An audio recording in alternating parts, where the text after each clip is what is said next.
The voice of the innovation economy. This is one of the companies that was talking today from a company called Technet. It's really difficult to figure out what it is they actually do. If you click on their story and you go to About Us, Technet is the national bipartisan network of technology CEOs and senior executives that promotes the growth of the innovation economy. Technet's diverse membership includes dynamic American By this point, there have been so many buzzwords: national, bipartisan, innovation economy, growth, diverse, dynamic. I mean, how many words are here that don't actually have to be here? This seems like something that, some intern wrote to make a lobbying company seem like something that is anything other than a company that gets paid for dealing with the legislative process. So that's something that I think we should keep in mind when we hear some of their criticisms regards to money that they make during their testimony today.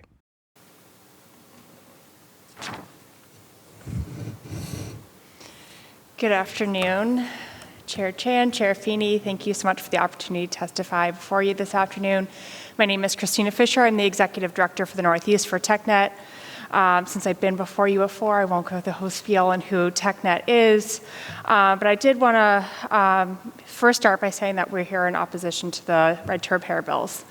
We've heard a lot of conversations here today, so I'll try not to repeat what's been said before me. But I think something that's resonated with me is something that you heard early on here, is this is legislation in search of a problem. If the problem that we're seeing here is a concern for consumer choice, I think that it's been demonstrated today that there is consumer choice. You can go to your original manufacturer to get a repair, you can go to an authorized dealer to get a repair, or you can go to an independent repair shop to get a repair. There's plenty of consumer choice. Consumers can choose which electronics they buy, and they can choose whether, if they don't like certain manufacturers, to choose other ones in the future. But the reality is that some of the people that you're hearing from today greatly seek to profit off of this legislation being passed. Second, if another conversation that we've had today is about e-waste and recycling. I don't think that's really the intended goal. I think it's an additional talking point. But if we do have concerns about e-waste and recycling in the state, then we should be having a conversation on how best to improve our e-waste and recycling programs. This legislation has been filed in over 21 states, and no state has passed this legislation, and that's for a reason, including several of your neighboring states which have looked at this, including Vermont, which I know was mentioned earlier, but I think it's worth noting that they conducted a 4-month task force, and ultimately that report resulted in no legislation being filed the next session.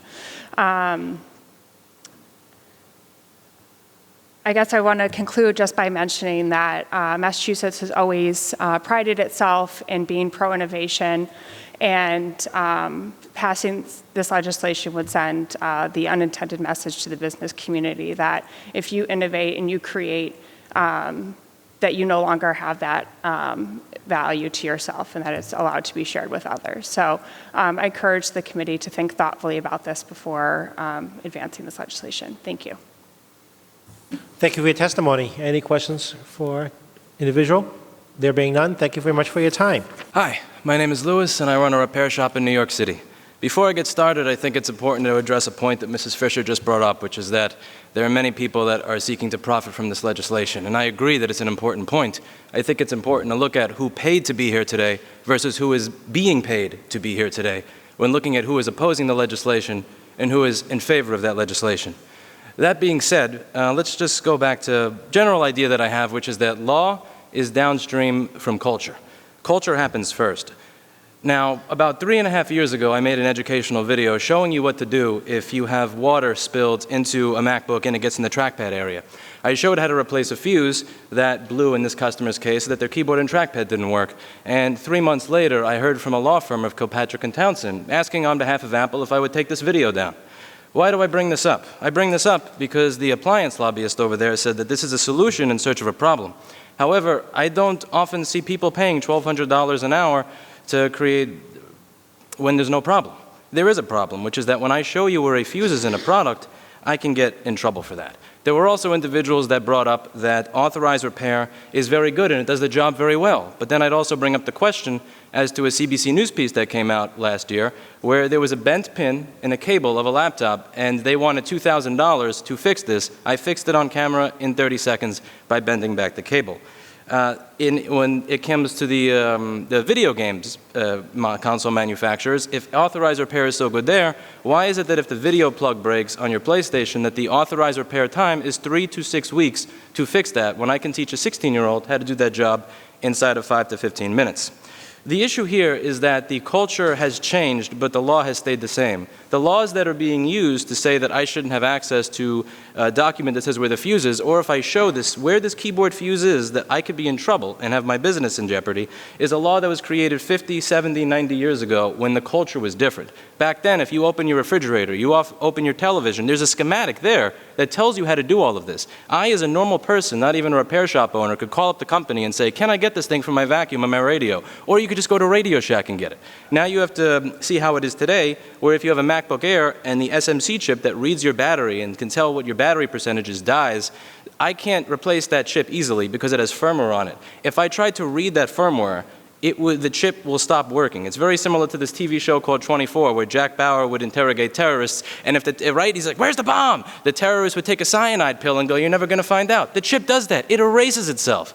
This is something that was unheard of 50 or 70 years ago, but the laws have not evolved. I think that the law needs to evolve to keep up with the technology, and the last excuse that I heard was, this has been denied in every state, why Boston? Why Massachusetts? Wouldn't that have been a great attitude to have 250 years ago?